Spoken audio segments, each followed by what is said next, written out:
আসসালামু আলাইকুম। যারা বস্তা আদা চাষ করেছেন তাদের জন্য এই বিষয়টি জানা খুবই প্রয়োজন যে আপনাদের বস্তার যে মাটি আছে এটা সবসময় রসালো রাখতে হবে। কারণ আপনারা যদি এই বস্তার মাটি সবসময় শুকনো রাখেন তাহলে আপনার আদাটা শুকিয়ে যাবে এবং বিক্রির সময় আপনারা কখনো ভালো দাম পাবেন না। হ্যাঁ, আর যারা বীজ হিসাবে বিক্রি করবেন তাদের মাটিটা সবসময় ভিজা রাখতে হবে যাতে এখানে শিকড়গুলো তাজা থাকে। এবং এইখান থেকেই আমরা যে আদার এই কন্দ্রটা আছে, কন্দ্রটা এখান থেকে নিয়েই আমরা পরবর্তী বস্তাতে রোপণ করতে পারি। তো আমার এই পাশে কিছু বস্তা আছে যেগুলা দেখেন একদম শুকিয়ে গিয়েছে। এই বস্তার কিন্তু অবস্থা খুবই খারাপ, এখানে দ্রুত সেচ দিতে হবে, নয়তো যে বস্তার আদাগুলো আছে এই যে গাছগুলো এখন মরে যাচ্ছে, এই গাছগুলো কিন্তু আরো 1-2 মাস এরকম তাজা থাকার কথা, কিন্তু পানি না থাকার কারণে এরকম হয়ে যাচ্ছে।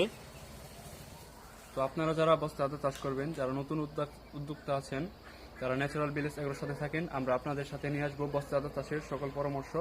অথবা আপনাদের যে কোনো সমস্যা আমাদের সাথে শেয়ার করেন, আমরা সর্বোচ্চ দিয়ে চেষ্টা করবো আপনাদের সমস্যার সমাধান দেওয়ার। তো ধন্যবাদ সকলকে, সকলে ভালো থাকবেন।